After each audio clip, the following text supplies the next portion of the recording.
পাবদা মাছের এই রেসিপিটা যে এতটাই মজা হবে আমি নিজেও কিন্তু বুঝতে পারিনি যে খেতে এতটাই মজা লাগবে। ভাবলাম রেসিপিটা আমি আপনাদের সঙ্গে একটু শেয়ার করি।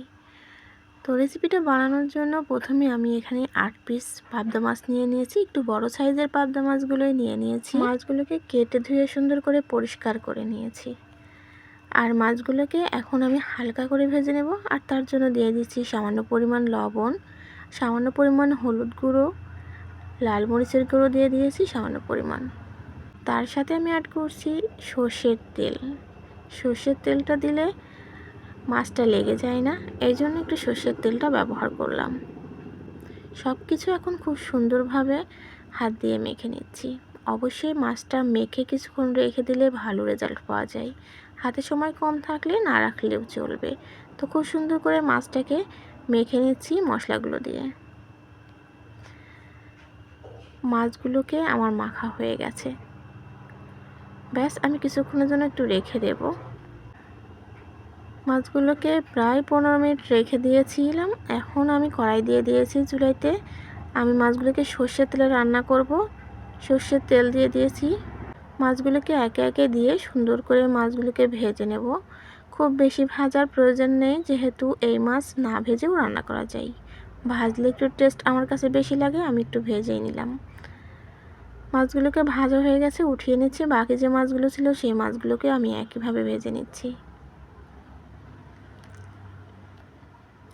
অবশ্যই এই রেসিপিটা তৈরি করতে হলে পাবদা মাছগুলো একটু বড় বড় হলে বেশি ভালো হয়। তো মাছগুলো ভেজে নিয়েছি। ওই তেলে আরও কিছুটা তেল দিয়ে দিয়েছিলাম। আর এখানে আমি ব্যবহার করছি 1 কাপেরও বেশি এখানে পেঁয়াজ কুচি আছে। যেহেতু পেঁয়াজ দিয়েই আমি ভুনাটা করব, তাই পেঁয়াজটা একটু বেশি দিয়েছি। তার সাথে কিছুটা কাঁচামরিচ ফালি দিয়ে দিয়েছি। পেঁয়াজটাকে একটু নরম নরম করে ভেজে নেব, যার জন্য আমি এখানে লবণ ব্যবহার করলাম। যেহেতু আমি এখানে পেঁয়াজটাকে লাল করব না, জাস্ট একটু সফট করব, এই জন্য লবণটা ব্যবহার করেছি। লবণ দিলে সফট হয়। পেঁয়াজটা যখন সফট হয়ে এসেছে, এই পর্যায়ে পেঁয়াজ পেস্ট 1 চামচ, রসুন পেস্ট দিয়েছি 1/2 চামচ, আদা জিরা পেস্ট দিয়েছি 1/2 চামচ, হলুদ গুঁড়ো দিয়ে দিয়েছি 1/2 টেবিল চামচ, লাল মরিচের গুঁড়ো 1.5 টেবিল চামচ মতো দিয়ে দিয়েছি। ঝালটা যে যেমন খেতে পছন্দ করেন সেই অনুযায়ী দেবেন। তো আমি ঝালের পরিমাণটা একটু বাড়িয়ে দিয়েছি। সবশেষে দিয়েছি এখানে আমি সর্ষে পেস্টটা দিয়ে সব কিছু একসঙ্গে খুব সুন্দরভাবে একটু কষিয়ে নিয়েছি। সামান্য একটু পানি দিয়েছি যাতে মশলাটা নিচ থেকে লেগে না যায়। অবশ্যই মশলাটা খুব সুন্দরভাবে কষিয়ে নিতে হবে।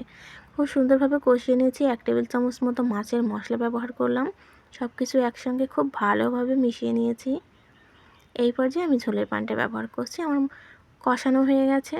ব্যাস, ঝোলের পানিটা দিয়ে সুন্দরভাবে একটু নাড়াচাড়া দিয়ে নিচ্ছি। এই পর্যায়ে ঝোলটা সুন্দরভাবে ফুটতে শুরু করেছে। আমি কিন্তু এখন মাছগুলোকে দিয়ে দিচ্ছি।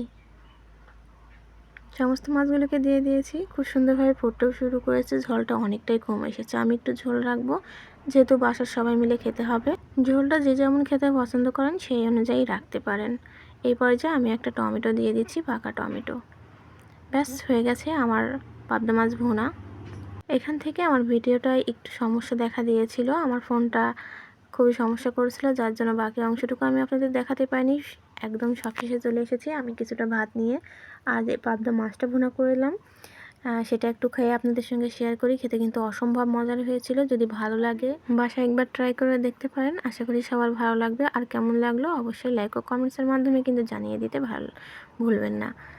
তো আজ এই পর্যন্তই। সবাই ভালো থাকবেন, সুস্থ থাকবেন, আর অবশ্যই নতুন নতুন রেসিপিতে আমার পেজটাতে ফলো দিয়ে রাখবেন। আল্লাহ হাফেজ।